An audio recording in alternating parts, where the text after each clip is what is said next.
Hello, folks. Welcome back to the Redeemed Marriage Podcast. See, on YouTube, I get to wave. You can wave at me. Hey there. What's up?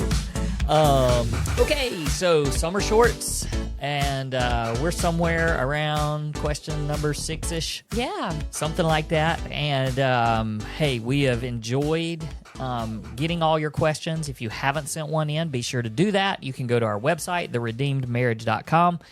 Click on contact at the top. It's going to drop down. You'll see ask. So there you go. You can ask. Ask us. You thought I said something besides totally did. ask. Ask. So go there and ask us a question, and you'll be entered into a drawing. The grand prize. That was people clapping. Was it? Yeah, because I don't know which button I don't to either, push. but there is one. But that was people cheering because of the grand prize being a double date with us. Unless you're the nah. Yeah, she did. She did find one that said, "Nah, we don't want a double date." That's okay. Maybe they were from another country. Maybe. Okay. I honestly didn't look. Okay. Well, all right. So we're going to answer another question today, but it's not too late. Get your questions in. You've got the rest, all the way till the end of July. Yeah. And we'll do something really fun to announce the winner, and we'll let you guys know about that as the time comes. So here we go. Let's roll. So this one is all the way from Minnesota. I don't even know where that is. That's not shocking. You don't know where Tennessee is. Yes, I do. It's above us. Is Minnesota above us? Way above us. Like above way us and towards above New us. York, or above us and towards California? Yeah. So it's kind of more just above us. Okay. But maybe a little bit to the west-ish. I don't So know. more towards California. How about I look it up while you're talking? But I've never been to Minnesota. But we've done marriage coaching with somebody up in that direction. Yep. So yeah, that's where you can. Here it is. Mhm. It's literally right above. Straight above us. Well, A little it's bit. above Michigan. Louisiana. Michigan is more above us, right? Yeah. Straight above No, us. there's Tennessee. See, I told you that was above us. And then Kentucky. Oh, I'm going that way. Arkansas, Missouri, Yeah. Iowa.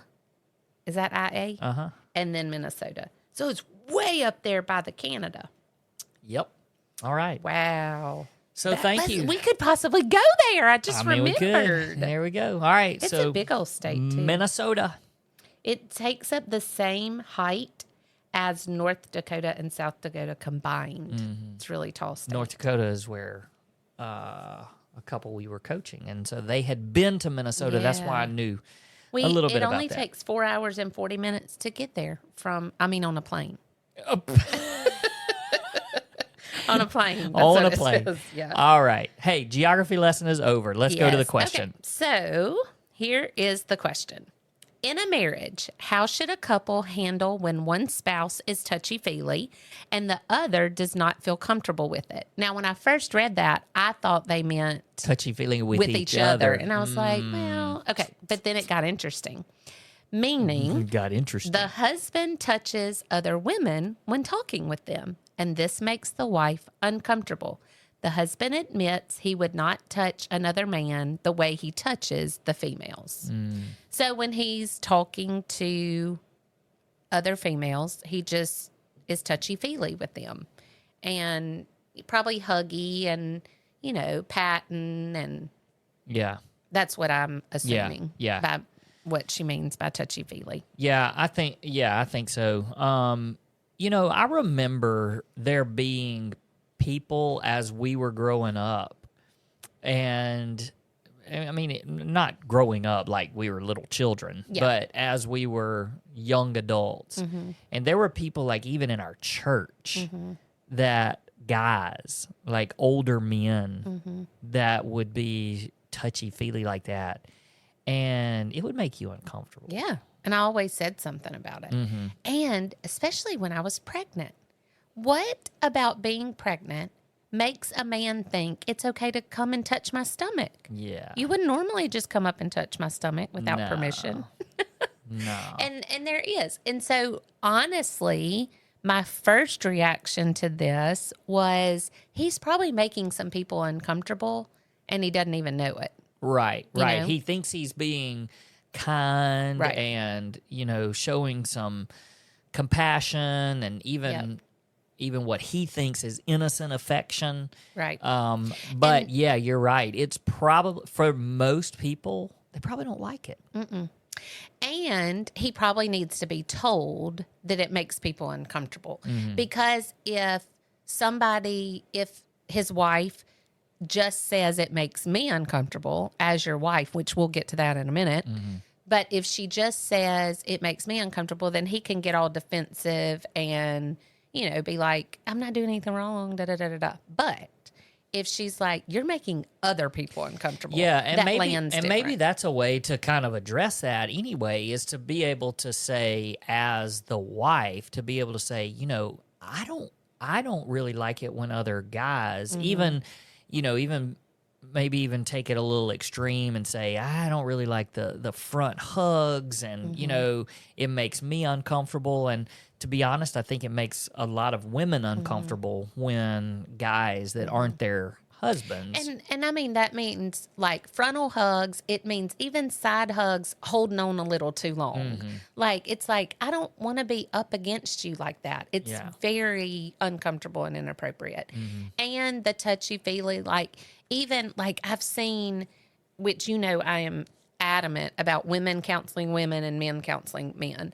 But even in certain situations where a man grabs a woman's hand, like talking to her, like, oh, I'm so sorry. I'm like, it's just, you always need to be thinking about the other person and how that might make them feel.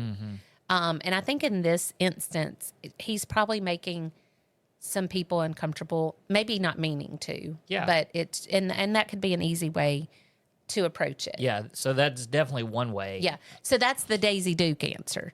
But let's go into the Summer Short answer, where even if he's not making anybody feel uncomfortable that he's touching, he's making his wife feel uncomfortable. Yes, and that's the part that And matters. that's the part that matters. So let's get beyond the just stop touching people and dive in a little bit to what it means to be respectful of your spouse's wishes, even if you don't understand them.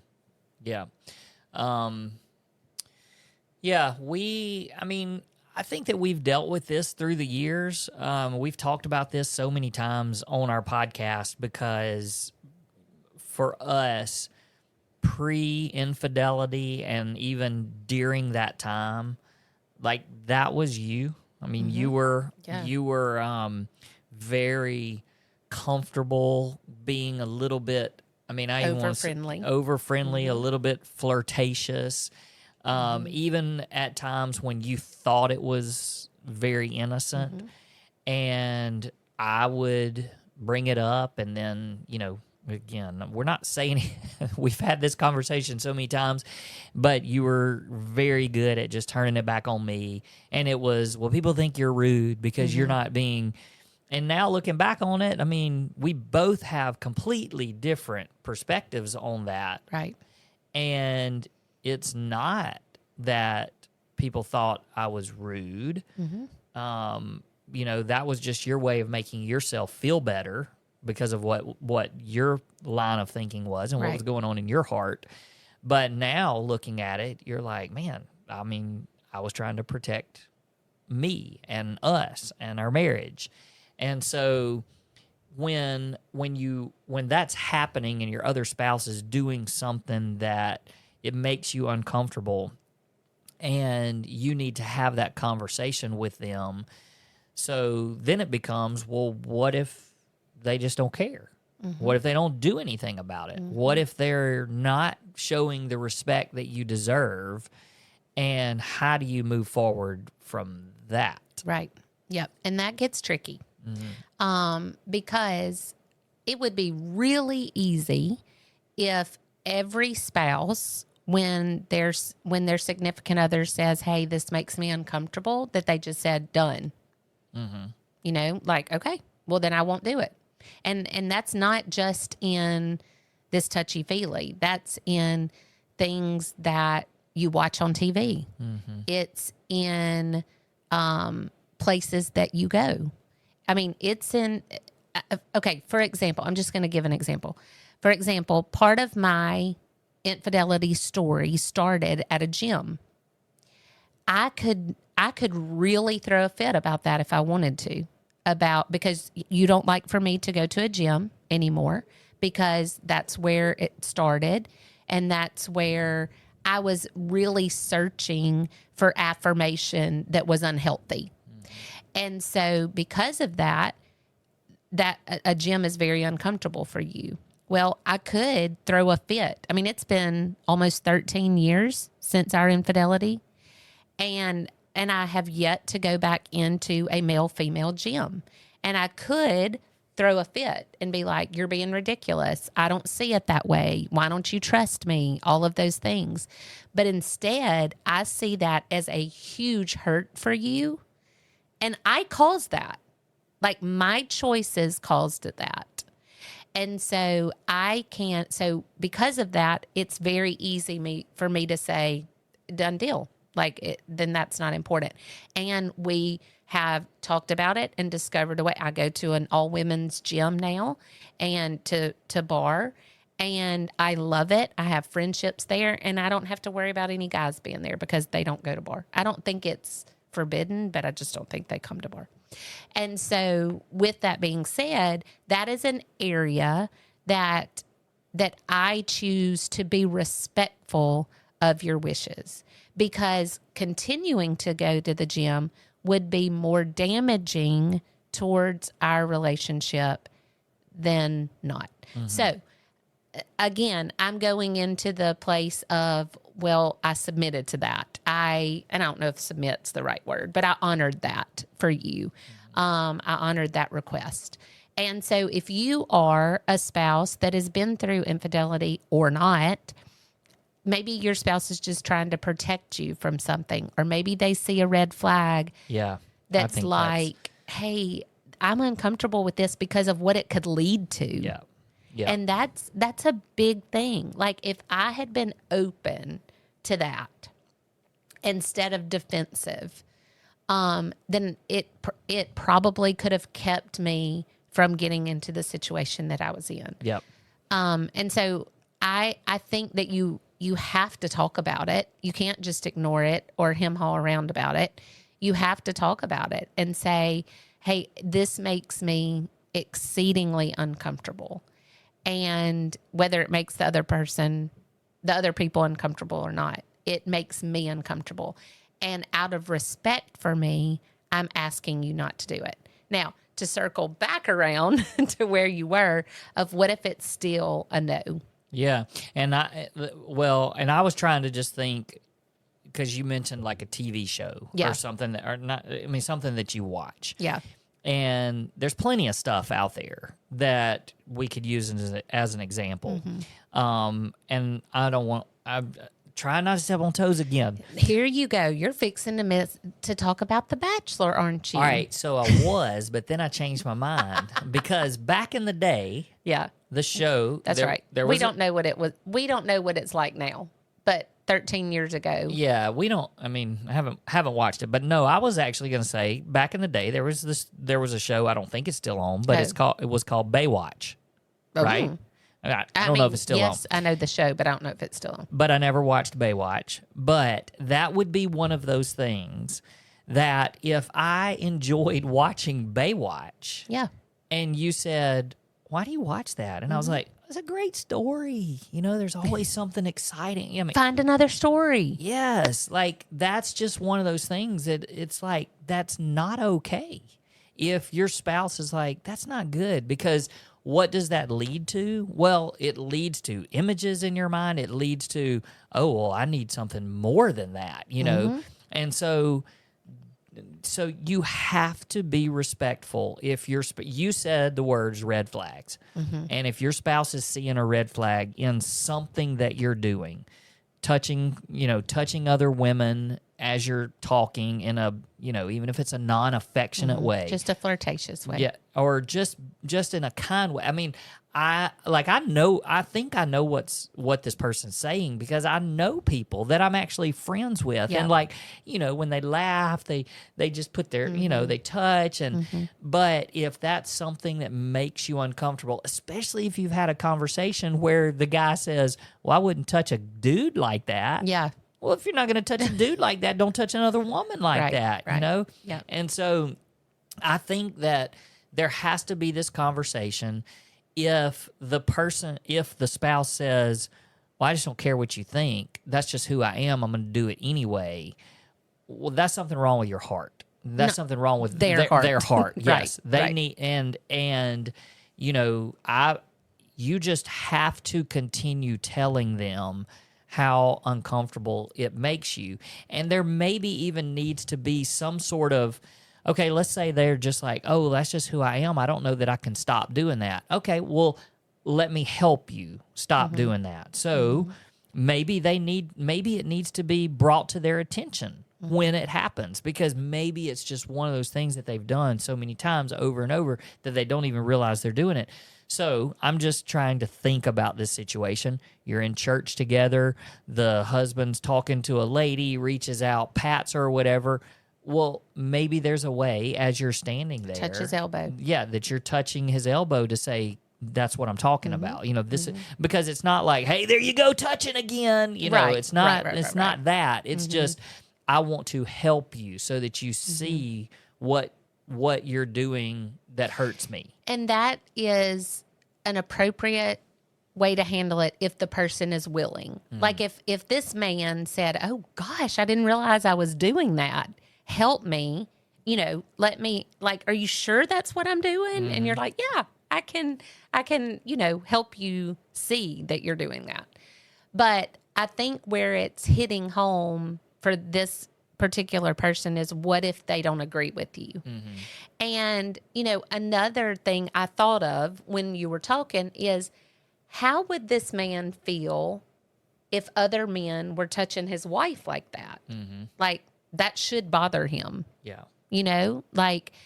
so I wonder if it's just something that's one-sided, where he just doesn't see, where it's flipping the script a little bit to, what if a man was talking to me and was touching me like that? Yeah. Would that be okay with you? Yeah. And hopefully it wouldn't be. So as I was thinking about this, there's a whole world of other things that could open up, and this is one of those things that there's not really.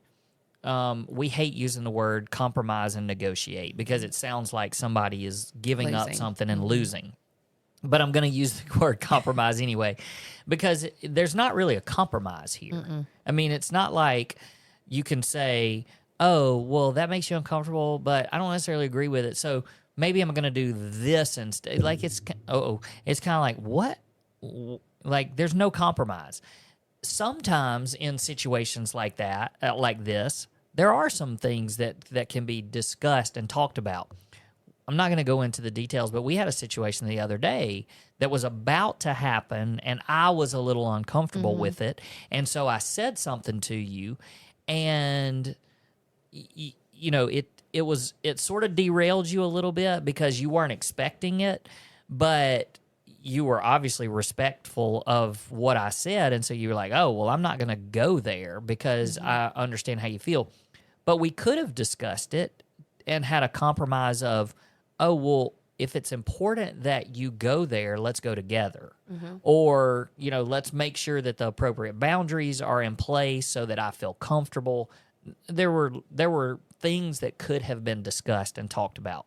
So I also want to throw that out there, in that it's not, everything is not so much the black and white. There Right. is some areas where it's, "Hey, let's talk about this." Right. I mean, I'm thinking about, you mentioned the gym thing. Well,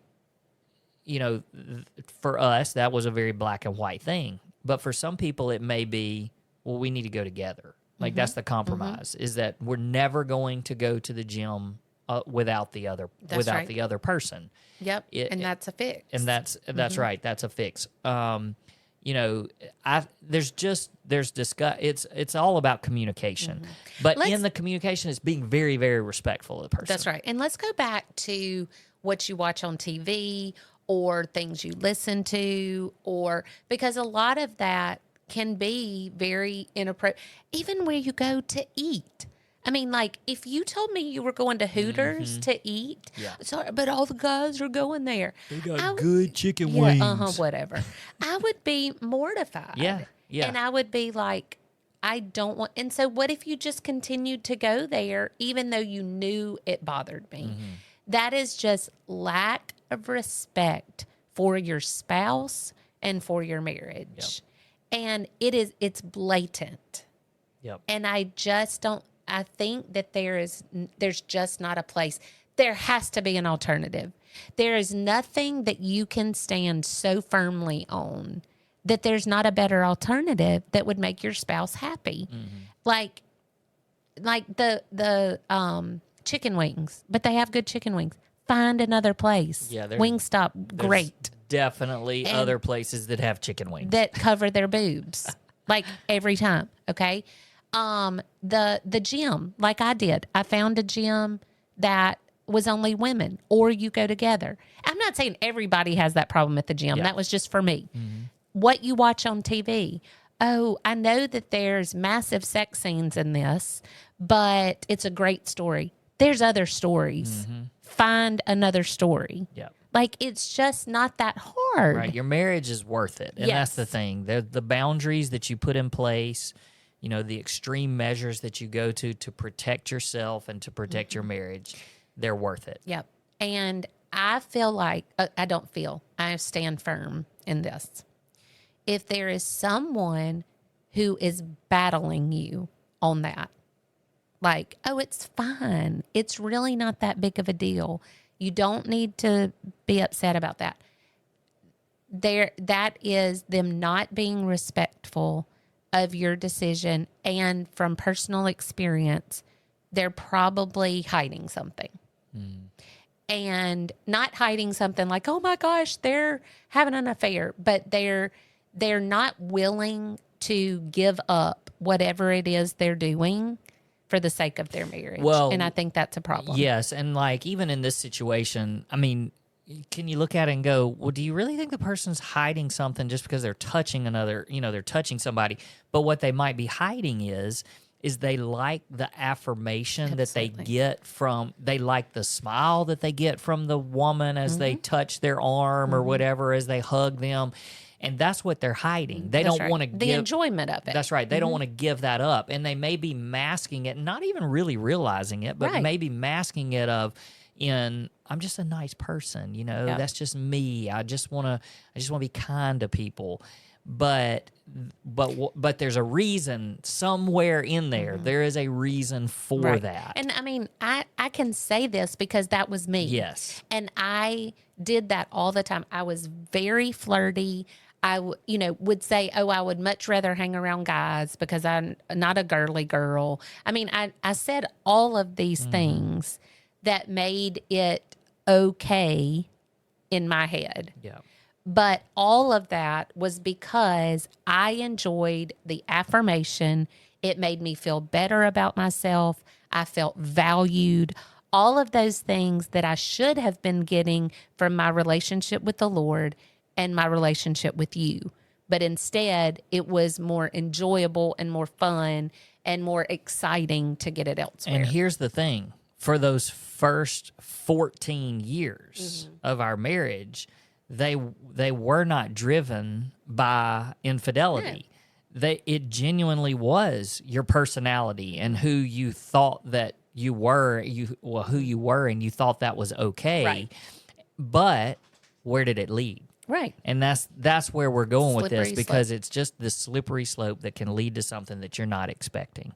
And so, I mean, are we saying that for 15 years or 14 years that you were kind to men, that was all of it leading to infidelity? Well, no, you still made those choices, but it was fueling this I need this affirmation from people. And when you didn't stop it, it just kept going And it was going. gradual steps Yep.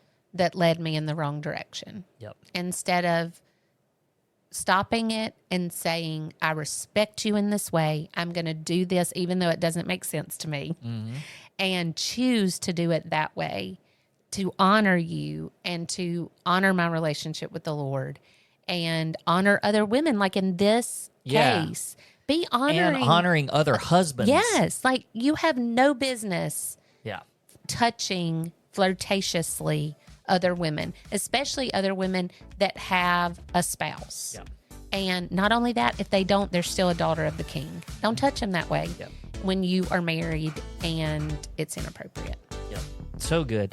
Thank you, Minnesota. Good question, Minnesota. Good question. We kind of ran down multiple paths to get there, but we got there. It was good. Well, there were other questions that we've seen that were very similar to that, just asked in a little bit of a different way. So we kind of wanted to hit some of those questions as well. So, hey, thanks for listening. Enjoyed being with you this week. You guys have a great week, and we'll see you next week.